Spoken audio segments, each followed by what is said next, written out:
All right, so we should be becoming live any moment now. We're just gonna double check all our streams and channels, make sure all that stuff is good to go. So Ableton 10.1 was kind of dropped and announced just 2 days. Oh, well, technically announced today, but it was actually available 2 days ago, and it just totally snuck under my nose. But I just want to go over some of the stuff. I just opened up the beta. I just installed it. I have no idea what I'm going into here, but I just thought I would go over a little bit of a few of the new highlights that we're going to look at today. Primarily the importing of wavetables for oh, excuse me, we're just gonna get that link ready to go. But yeah, primarily the wavetable synthesizer import feature of your own custom waveforms. This is something that a lot of people have been really asking for since day one. They were wondering, hey, you know, I'm really interested in this, but you know, like Serum can import their own wavetables, and there's lots of other wavetables synthesizers that you know, that can do this. So why not Ableton? And I think it's really awesome. We finally got it. Super stoked. I'm gonna try out a few things myself, and we'll see what happens. Just gonna make sure we share this on some groups. Let's go, fam, because I really want you guys to ask some questions. If you have any questions that you could, yeah, like you're wondering about Ableton 10.1. I know not everyone's a beta tester or signed up under center code to do that. It's actually quite easy if you're not a beta tester. I know some people think it's kind of mystical, but let me just, whoops, link through live stream. All right, so I know a lot of people think this beta testing program with Ableton is a little bit mysterious or mystique, but actually just check out Ableton Center Code, their website, and you just have to make a new account. It's similar to the Ableton one. And then I do believe you need to own a license with Ableton to get that. But once you're in, you're in. And yeah, it's kind of fun. So this beta release, let's get into it. Let me go over through some notes first, and if I'm gonna have the little chat open in the corner from YouTube, if you could leave a question in the little box of the YouTube chat, I will see it there. Otherwise, we'll get moving here. So there's actually a huge list of stuff under the release notes. So if you don't know about the release notes, it's just Google Ableton 10.1 release notes. It has the full list of stuff. So I just got this going. So let's see, arrangement editing. Oh yeah, this is pretty big. Tracks with sidechaining, routings will now be able to you know, be frozen, which is really nice. So if you have some drums like I do here, and you have a sidechain compressor like I also do here, we can route our drums like so, get our kick, route it to that sidechain, and now we can also add some bass. Let's pull up, let's say, I had a bass pack over here recently. Where to go? User library, presets, and let's load up this bass, and we'll feed it through my sidechain compressor. So if we make a little beat here going, let's do that, and we'll do another one of those, and I mean something like that, add a clap, add some generic hi-hats, because you know we love those generic hi-hats, and something like that, boom, boom, boom. Then let's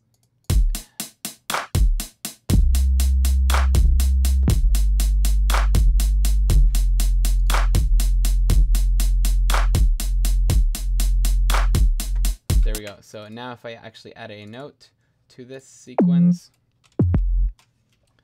we should be able to hear a little bit of breathing.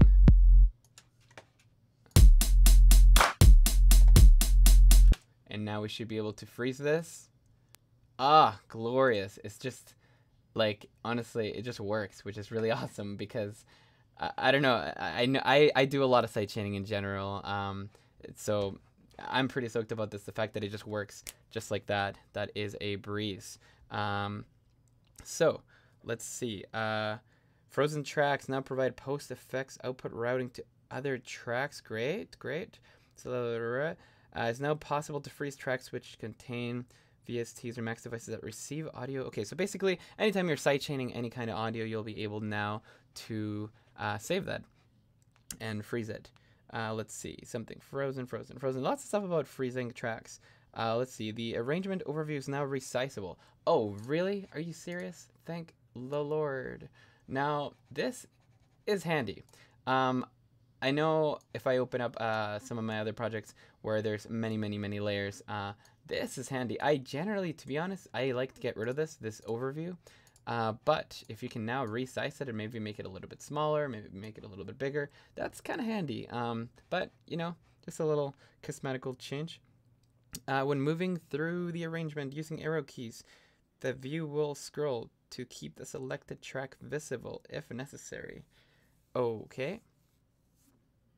That's handy. I guess it must have been maybe for some people this is it has been a gripe of them. If it seems stable, we have Ken Cleveland. Love to get your opinion if it seems stable. So if it still works smoothly with live, might be too soon to tell, but thought I'd ask. Awesome. Yeah, I'll definitely, you know, consider it as I'm kind of going through it.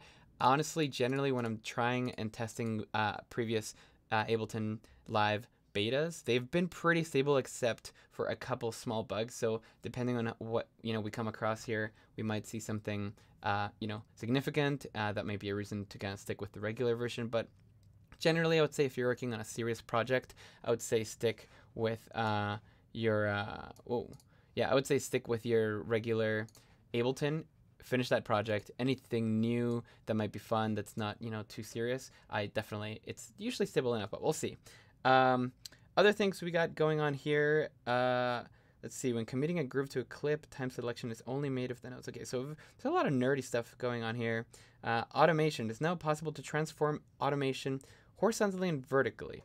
Upon creating a time selection instead of an automation lane, handles will appear, which will allow stretch and scale. Okay. So I think I'm getting this. So let me just undo a couple things on this Ableton's, and let's see. So if we maybe redo that last one. So I like where this is going. So it's saying, like, let's say we have some automation, could be on pitch bend for sure, and maybe we do a pitch drop. Now it's saying handle should appear when you make a selection. Is it true? Like that. Oh, nice. Okay, so pretty easy, kind of slick, and you know, as usual with Ableton, you're generally working with kind of finicky controls. You have to really watch the mouse pointer, really check out what it's doing. So you can see here they've actually added a nice little touch where there's a little plus on the underneath the mouse cursor. So if you're adding a new automation point, you can now see that it's going to be adding that. But if you made a selection, and I'm assuming this can be quite fancy, something like this, and you want it to maybe double or duplicate that automation, move it over here, but then you want to maybe make it shorter. That is pretty cool. Actually, like, there's definitely been times where I've decided, like, especially when you're figuring out rhythms and things like that, maybe you're doing a filter sweep or something, and you're doing filter sweeps like this and something like that, and then you end up duplicating this a bunch for, like, you know, let's say you do this for, let's duplicate loop here. So you do this for 8 bars, and now suddenly, oh shoot, like I want to change this rhythm, and now at least you'll be able to really quickly grab this, and oh, I didn't notice this up here too. This, you have the little handlebars as well, like you do when you're adjusting MIDI notes themselves. So that's pretty dope. Cool. So MIDI automation is getting better. Glad to see that.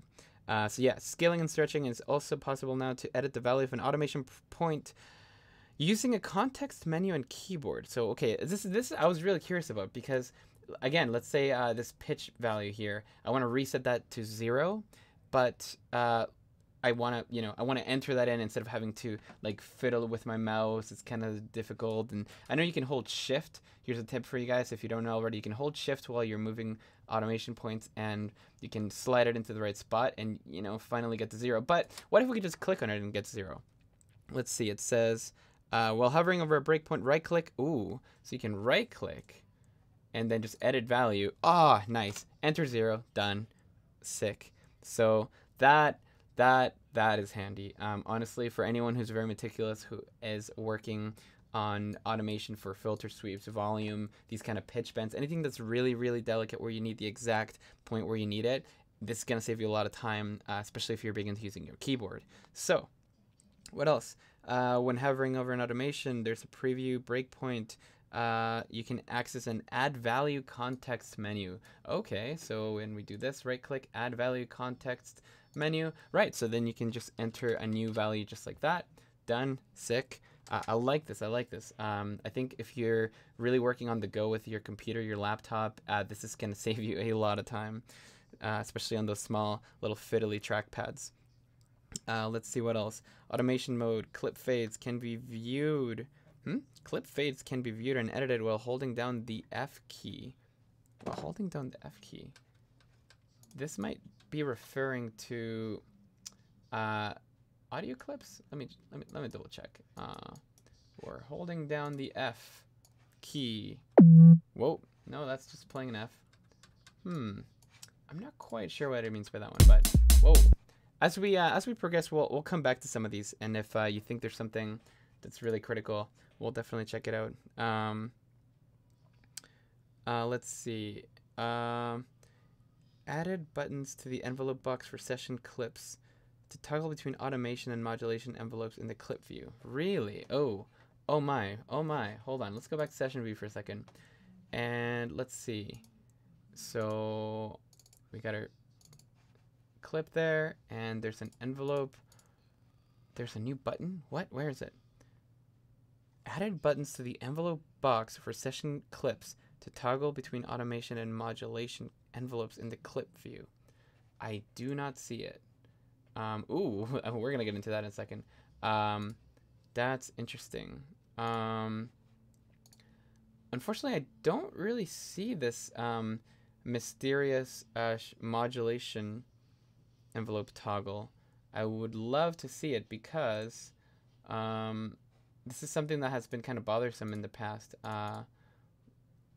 Yeah, I don't actually see it. Let me just maybe try this. Let's do show modulation. Oh, it doesn't let me. Oh, right. So maybe if we press there first. Let's see. So we triggered that clip. It's going.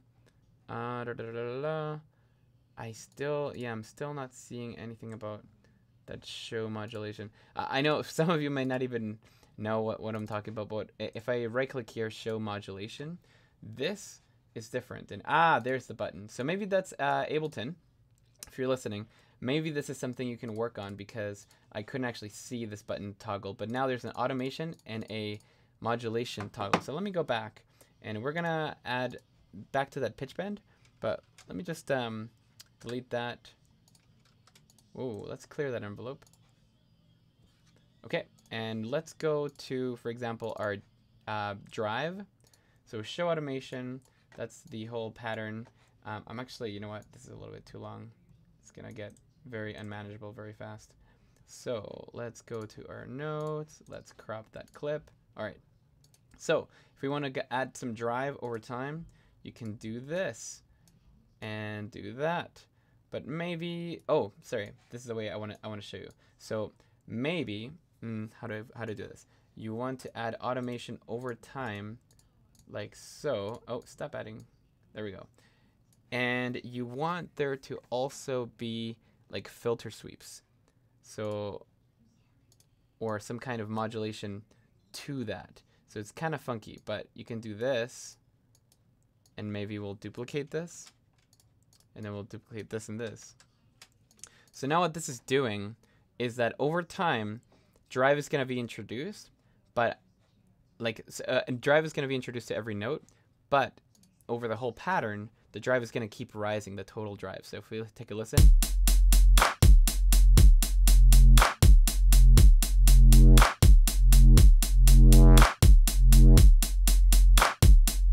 So hopefully that's making sense, but having this toggle, this is huge. Honestly, once more people realize that modulation is different from automation, and this is something that tool that they can use. And honestly, I'm surprised this hasn't been implemented sooner, but having this toggle to switch back and forth, that is huge. So let's move along. Let's see, when drawing non-quantized automation, wow, creates a ramp instead. Oh, awesome. So if you're recording automation, like, let's say we're going to record that same automation on the drive. So let's hit our automation, hit record with.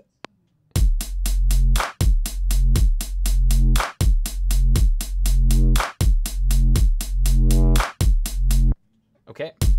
Well, oh, perfect. Yeah, okay, I see what it means. So, what I was just reading now is that whenever you're recording MIDI data, which this is huge, whenever you're recording MIDI data before in Ableton, for example, 10 or 9 or any other previous version, you would get these like steps. So even though you were recording live automation, you were essentially recording something more like this, which was very steppy and sometimes created artifacting or some artifacts. So having that smooth it out, so as the values are coming in, they're actually being ramped together automatically instead of being stepped, which is really nice. So that's huge. I'm definitely gonna enjoy that a lot more. Now I don't have to smooth out my curves when I'm recording, you know, on the push or on a controller.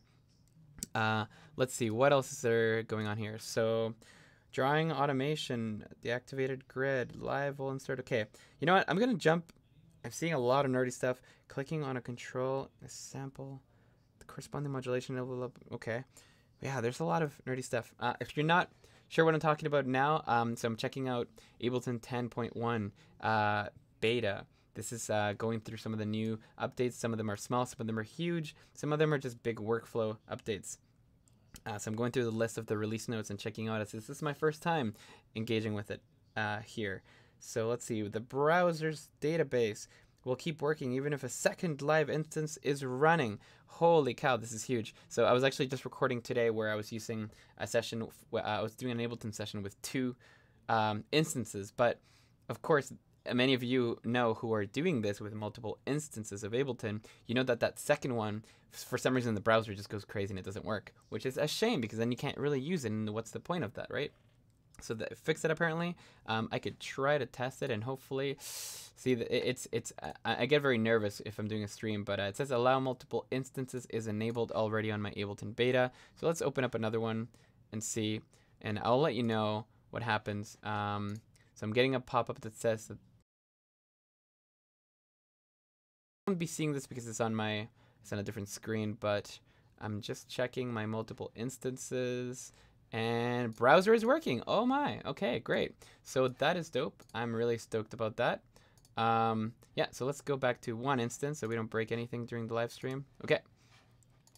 Do you think it's worth installing the beta at this point? Ken asks. I think at this point, yes, for sure. You have to keep in mind that I know like you're worried about stability and you know what kind of features you're getting. So you're getting a lot of features just from this update, and if you own Ableton Suite, you automatically have, you know, get access to it really quickly if you just register over at the center code, like ableton.centercode.com. And I think it's worth it because, you know, there's nothing to lose. You can still keep your old version of Ableton, the full stable version, running alongside the beta. So they are completely separate applications, so they don't overlap over each other. So you don't have to worry about your files being overwritten or losing your presets, any of that. It's going to be discrete. So it's definitely worth it there. And then the other thing I was going to say is that you have to consider that this is in beta now as opposed to being in alpha. So for early testers, it usually is in alpha mode and there's lots of bugs. That's where they really get the bulk of their bug testing and their, you know, their tweaks going. But yeah, in the beta, most of it has been fleshed out. Most of it has been fixed up. So you don't have to worry too much about having like super critical bugs that will crash your system. Most of that will be fixed, but of course, still a beta. We may or may not find a lot, but I'm hoping that, you know, Ableton's got some experience with what they're doing, and they have a lot of feedback from, you know, previous alpha testers and beta, alpha testers and certified trainers who get a copy or an early copy of this. So a lot of these huge crashing bugs should have already been taken care of. But thanks for the question, though. I really appreciate it. What else is new? So it says there's some things about the interface. There's some things about Max for Live. But I want to get into the really fun stuff right away. There's some bug fixes as well. So I won't be talking about bug fixes on this demo. But before I get into the new devices, this is really big for a lot of people. And that is the fact that now you can use VST like 3 plugins. And now this is huge because for some people, they invest a lot of money in VST3 plugins, but they are not able to use them in Ableton 10. And it was kind of shocking when 10 came out and they said, oh, we're getting rid of this and we're getting rid of that, but we were still not supporting VST3. A lot of people were kind of upset and they're saying, oh, it's not worth it. So really glad to hear Ableton's listening. They were, spending all their dev money on getting that to work and run. Whether that is working smoothly or not, that's something I won't be able to test. I don't usually install VST3 versions of a plugin. If I can just install the regular version or even an audio unit version on my Mac, I will just do that. But at the moment, I'm not too familiar with the whole VST3 situation, but it is now integrated if that worries you or concerned you. Now, I want to talk about the new devices because this is what I'm really curious about. So let me load up an instrument. So we'll go to our user library. I'm going to load up some keys here. Let's do this glass piano just because it's something fun to play. All right. So let's get our pedal going just in case. All right. So new devices. First of all, there's delay. So they still have our simple, let's see. Oh, wait. I was going to say we still have our ping pong delay and our simple delay, but that's not true. I don't see it. It looks like our simple delay and ping pong delay have now been, amalgamated into one big delay unit. So if you look on our browser on the left-hand side here, that is different. So I do believe that because this is a new device update, if you were to load a preset from your library that said something like ping pong delay, I do believe you should be able to still load it and it'll go into something called legacy mode. But let me double check here. Simple delay. Oh, I don't have a preset there. What about ping pong delay? I don't have a preset there either. So unfortunately, you won't be able to test that. Is it in here? Oh, wait, let's see. Yeah, so if I just loaded a ping pong delay preset that I made before, and you can see that it actually shows you the new delay unit, and it gives you a little button to upgrade. So this will just kind of make it more compatible with all newer project files that you make in this beta or the 10.1 when it is officially launched. So this is kind of a curious fix, but one that makes sense because I know ping pong delay is something that we all use. That, I guess now it's just a little toggle switch down here because the ping pong delay, the nice thing is that you can play and you can have these nice luscious fades as it goes on and goes on that kind of go into nothing. They disappear into thinness under this filter. So that's really nice. But now we have not ping pong delay, but we can have controlled delays left and right. And what I like to do with this is maybe do something like slap back where they're not in sync. So you can have one being like, let's say 30, the other one being, let's say 37, and then turn up our feedback, or dry and wet, and then something like this. Now that's a little bit much. Let's crank it back. Perfect, so that's getting better. It's just getting a nice stereo width effect. But something like this. That's pretty nice. So being able to have that all into one box, that's really nice. I think this is something you can call this in a sense is a new feature. So having a filter built into your simple delay, that's something nice because now we can really start separating left and right and doing all kinds of fun stuff. I would say probably, it's not much different than using Echo. These days I've been using Echo a lot because of just how extensive it is. But if for some reason you're doing some interesting projects with lots of echoes and lots of delays, maybe it's something that you want to, you don't want to waste so much CPU, and if delay does that for you, then great. I am glad that they've just called it delay now. I would like to see some of these effects amalgamated a little bit, like the flanger and the chorus and the phaser. They're actually all very similar, so if they could just collapse it all into one thing and call it like, I don't know, the co-flaffs or something, but that would be cool. Anyway, I digress. There are some other cool effects coming up here, so let's see. When opening an older set, okay, cool. So yeah, as I was saying, like it's just saying there's a little note about compatibility. So you don't have to worry about compatibility when you're using this new plugin. So there's another effect called channel EQ. Now this is a curious one I noticed, and I was like, okay, that seems interesting, and I'm not sure who it's for, what it's for. I'm sure they, Ableton will do a better demo than I will on what this is for. But essentially, it just looks like a little, mini, like EQ8 with 3 bands, and one of them is a kind of low cut thing, but it's weird because it's like a low cut, but you can change. Let's see, can I change that? No, there's a hard set high pass around 80 hertz that you cannot change, and then you can give it a bump in the lows around. It seems to be centered around 100 hertz at first, and then it moves back into like 50 hertz as you add more. It's kind of interesting, the behavior.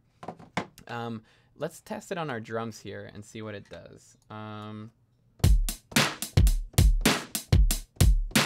And I'm just going to be using the controls in the push here. You can kind of check out the screen as well. Or actually, you know what? I'll just play the beat.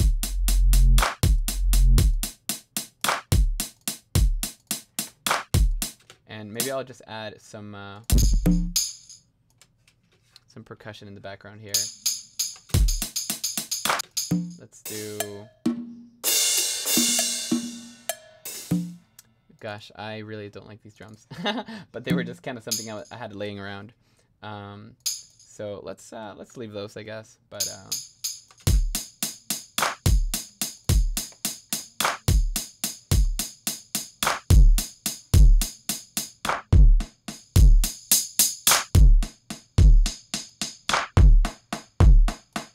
so it's an EQ. An EQ is an EQ.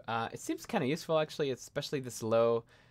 Does have quite a bit of impact, and like I said, the center frequency of this seems to be shifting backwards the more you add to it, so that's kind of interesting, the behavior of it. Same with the high. Like if you take out highs, it looks like it's closing in on your frequency range, whereas you're adding, it looks like it actually moves away from your frequency range. So honestly, you could probably make your own EQ8 macro rack that will do exactly the same thing with a mid bump with a variable frequency point there. But what's curious is that there's no Q. Like the width of this is kind of set, and I suspect that the width or the Q is kind of variable in here as you're pulling up and down, though it looks like it may not be the case. But anyway, channel EQ. It's a very effective for sure. Very, very curious update on that one. Now, what else is there? So this is huge, and I think a lot of people have been kind of waiting for it. So let's go into our instruments, open up Wavetable. Now, Wavetable is one of the coolest synths in Ableton that we've had in a long time, maybe ever. And now they're saying, you know what? We're going to let you import your own samples. Oh, that is sick. Okay, so what I want to try is I'm going to look up a synth sample. Let's look up like under my my sample list here. This is stock from Ableton, but it says Moog. I just typed in Moog. And actually, let's not do Moog. Let's do something a bit more interesting. Let's do how about horn? And we'll do I don't have horns. Like a good one. I'm thinking of like a low, chunky trombone.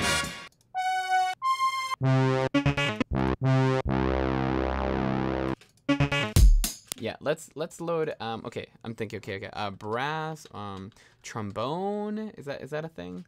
Trombone. I mean, that's kind of lame. But let's try one more. I'll try double bass. No, that won't come up. Bass.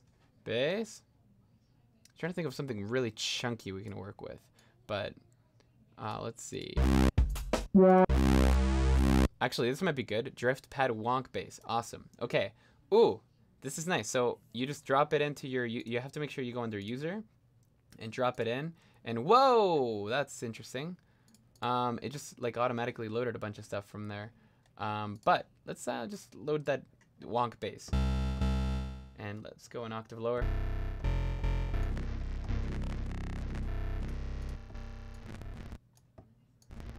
Now, I have to look into this raw button, so it doesn't give me any information on it at the moment. Usually this little info helper, info view, tells you a little bit about what you're looking at here. But as I'm hovering over raw, it doesn't really tell me what it does. Let me just check really quickly on this. However, Wavetable also provides a raw decoding option.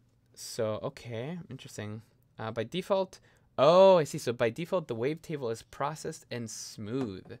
So if you have a problematic wavetable waveform that maybe on other wavetable synthesizers doesn't work so well, on here it is actually processed, and that's cool. Okay, so let's get to work here. So let's make a mono sound. Let's make it. So I'm only using one oscillator. I'm only gonna use this amp, and let's just turn this beef up here.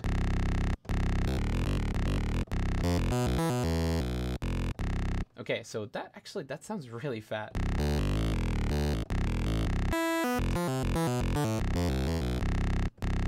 That is actually really nice, considering that it's using just a chunk of a random waveform. That is pretty sick. So let me start doing some modulation here. So let's go with the mod source LFO to oscillator 1 position.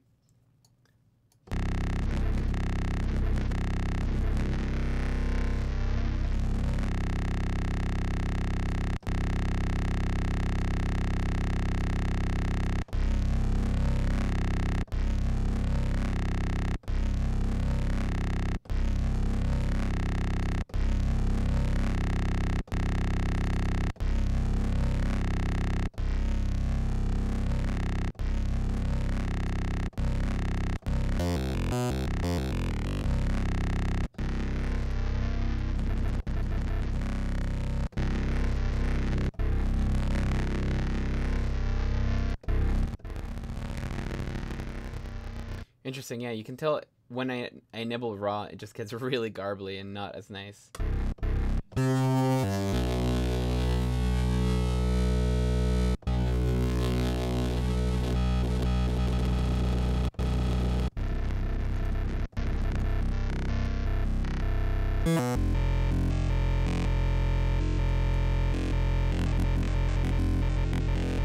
Interesting. So it's it seems to work quite well. Let's try different samples.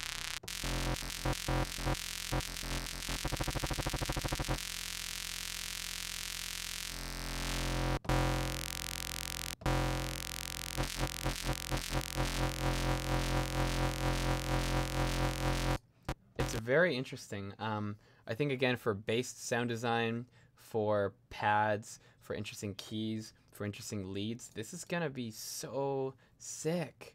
Let's see. You know, add some reverb to this lead.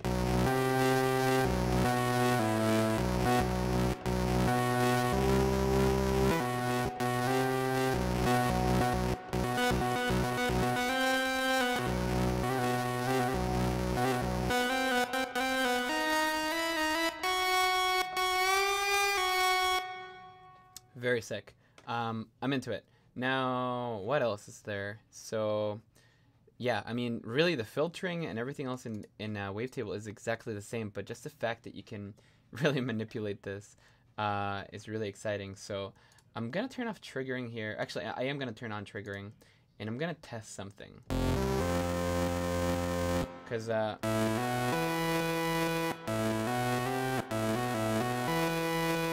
So let's play our poly.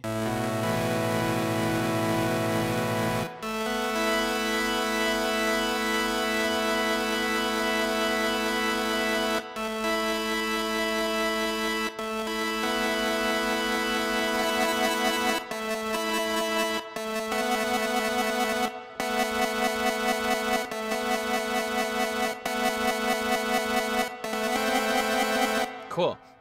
So I just wanted to make sure that they're not cutting any corners here, and essentially what I'm testing here is the polyphony of how the LFOs and the wavetable are working together with user samples. So essentially you can have all these custom movements with a waveform, and check it out.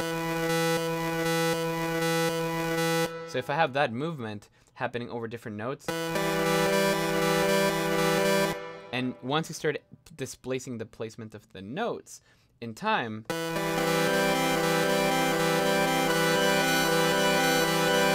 you now start getting really cool like rhythmic textures.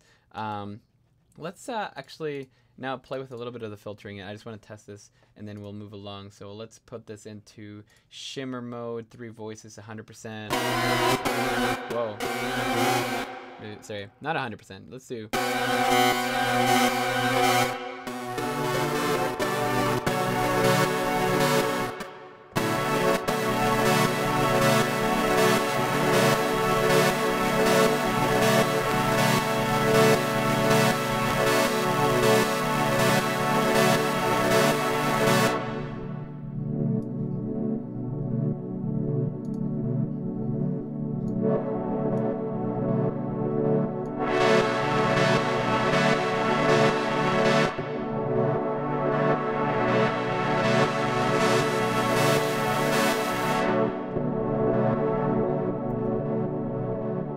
Really awesome.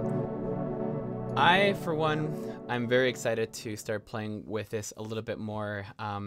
Wow, I don't even know what to say. One thing that'll be interesting, though, to test is, for example, how drums can start to sound and what other samples that are not quite pitched you can feed through this thing and, you know, what you can do. So, for example, let's take a nice rich kick. Something like that. Vinyl kick open. Let's see. Like, look at that. What is that? That's crazy. That's awesome. That's actually so awesome.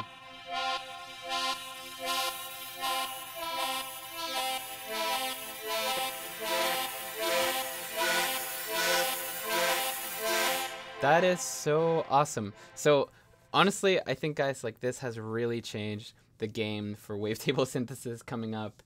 The fact that this is built into Ableton, and by the way, like I haven't even talked about what's going on in the push. All these waveforms you can see on here as well. Like I'm loading, you know, custom waveforms, and they're showing up and loading up on the push, so they're able to translate this information like smoothly over to the push as well. So that is so cool. By the way, I just changed the waveform. This is hi-hat vinyls. That is just awesome. I can't wait to make some music with this. I think the timbres that you're gonna be able to get with this are gonna be just out of this world really quickly. Throw anything into it. Honestly, you could just, you know, like, yeah, just sample everything that's out there in the world and test it in Wavetable. Test it in different pitches, test it with chords, test it layered with other oscillators. Holy, this is, yeah, I'm actually more excited now that I've got to play with it than I was before. Before I was kind of like, okay, you can import wavetables. That's awesome, actually. But hearing how smooth it sounds, it's amazing, because here's the thing. If I hit raw, I'm just going to hit raw here for a second, and I play the sound. You can hear that a lot of the sound is cutting off. It's not quite connected. It's not sustained as much. But yeah, this is quite awesome. Once you take off that raw mode, whew, wow, good job, Ableton. So that's the big update on Wavetable. I can come back to it if anyone has any particular questions. But in the meantime, let's go back to let's see. Added a loop mode chooser. Added a loop mode chooser, loop time slider and beat sync rate slider to the volume envelope in Simpler's classic playback mode. Oh, hey, honestly, the whole thing with Ableton's Wavetable custom samples has basically overshadowed the little brother, Simpler, because if you remember, not so long ago, Simpler was kind of the next, you know, the big thing, especially when you started importing samples into here, and on the push, the workflow was so smooth. So what does it say? It says it added a loop mode chooser. Okay, so I'm assuming like once we start importing a sample, so let's say we do a bass, like something, let's do this here and plop it in. So, oh no, that's a multi-sample mode. Let's try something a little bit more traditional. Come on, give me something traditional. Don't give me that. All right, here we go. So we're in our classic mode, and it says that we have a new mode for our looping, but I don't actually see where that is. I'd have to check out a graphic or something of it. Added a loop mode chooser, loop time slider, and beat sync rate slider to the volume. Oh, to the volume envelope. What? In Simpler's classic. I'm gonna have to check this out because I have no idea what it's talking about. Let's go to our bass. Let's go to our volume envelope. I have no clue what they're talking about. Volume envelope, loop chooser. This all looks the same to me.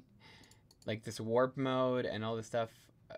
Yeah, this is all the same. So, I'm not too sure. I'm gonna have to come back to that one, but it sounds interesting. Added a new random modulation source to the Wavetables MIDI tab. Oh, really? So actually, I kind of missed that. Let's go back to Wavetable.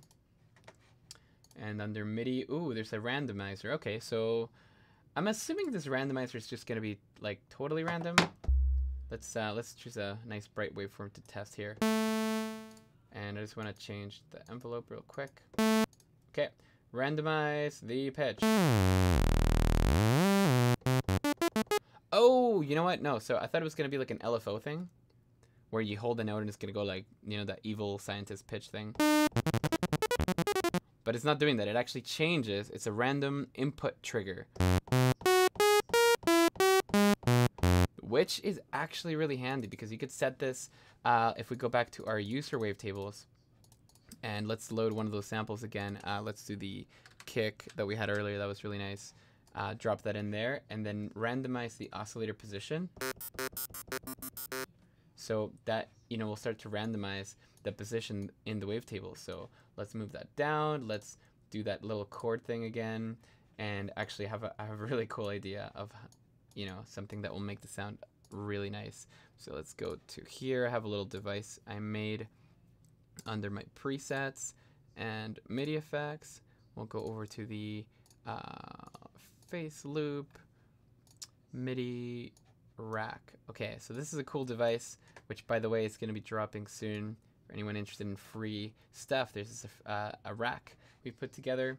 So let's change our chord type. Wow.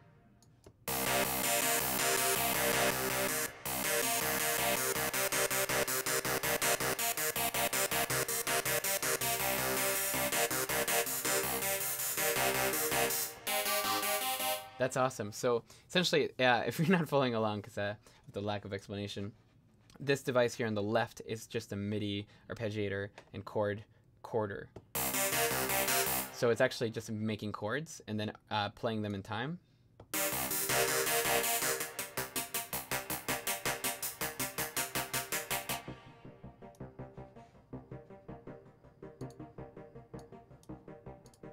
Let's add a little bit of modulation to this here.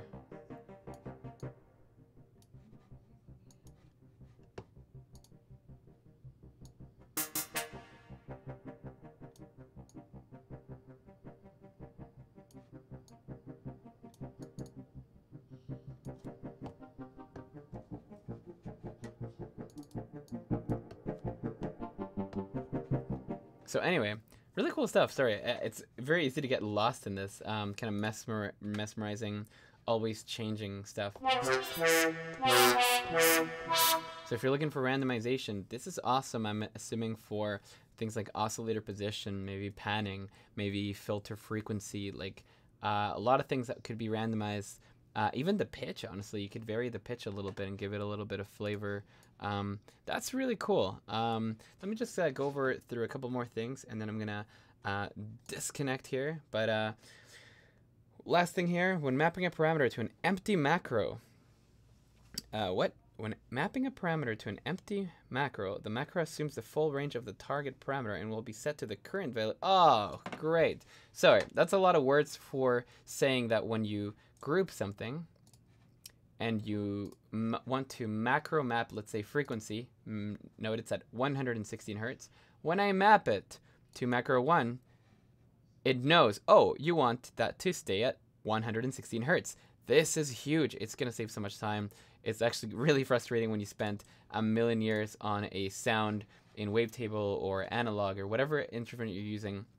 And then for ease of use in the future, you want to group it and, you know, make some macros to save your sound and make it, you know, like more tweakable in the future when you're not, you know, in the zone, in the deep zone here. But yeah, wow, this is gonna be really nice finally. I didn't even think I of course wanted to have that, but I didn't realize we could ask for it, I guess. So anyway, cool.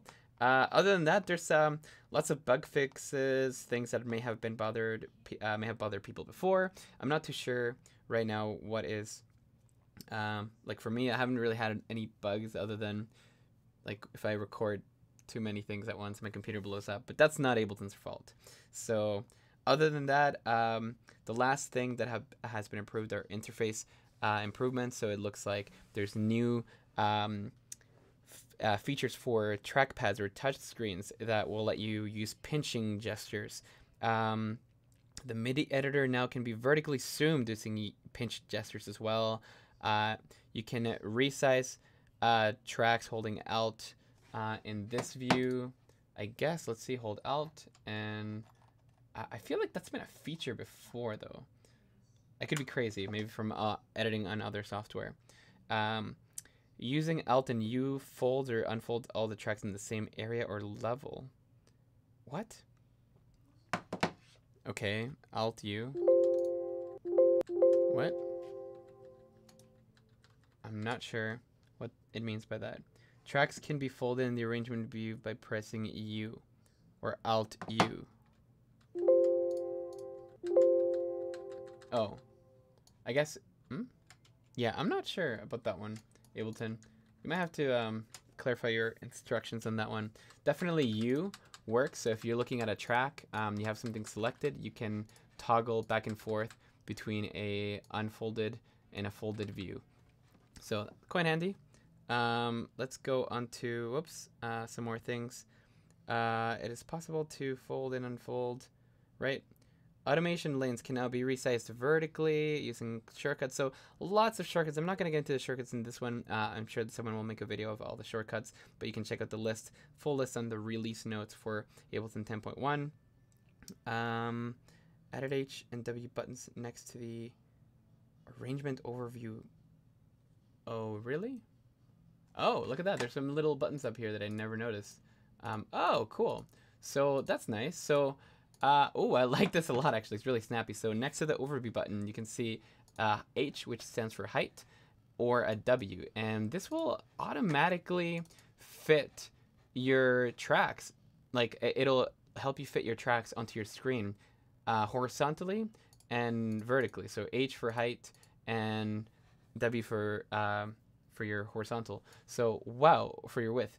That is actually really neat because sometimes you just want to, you know, you're zoomed into your song and you're like, okay, just this one little detail, I'm done, and then I want to zoom out.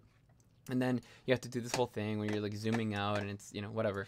But now you can just be, you know, you can be zoomed in all the way, and instead of having to show all your tracks, you can just do this quick little snappy move. I like that a lot. That's really neat.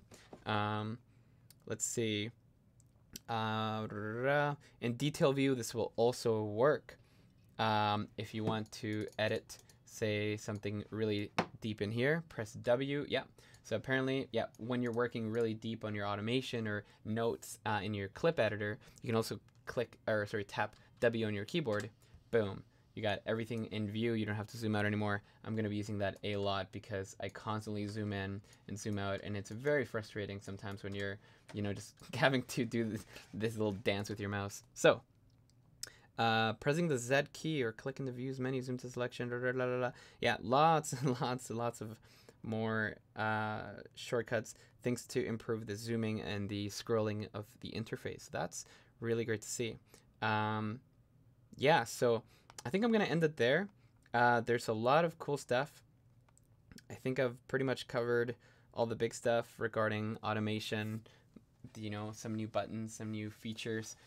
So if you have any other questions and you don't have access to the beta, well, you can ask me or someone else who has access to the beta. I know lots of people, especially on YouTube these days, do. So yeah, in the meantime, just, you know, keep playing with Ableton. If you don't have Ableton beta, make sure you check out the Ableton Center code. It's quite easy and almost automatic to get approved in that program. And then lastly, yeah, so thanks for tuning in. This is FaceLoop, Gabrielle here. If you don't know about us, we're a little new channel here on the YouTubes, and we're going to be doing a lot of streams, channel content, and we have our first preset pack. So if you're still with me, don't go anywhere. We have a preset pack coming up really soon this week, and it's Ableton presets. So I got lots of stuff kind of buried in this folder in Ableton. So if you would like to follow us, check out our Instagram at FaceLoop or our website faceloop.online. If you check it out right now, actually the pack will be there for you. So it's a free download, but we'll make a video on it and do all the proper promotion stuff. But it's a free pack for anyone interested. And of course, it's not using the cool new wavetable stuff yet. But hey, maybe that's an idea.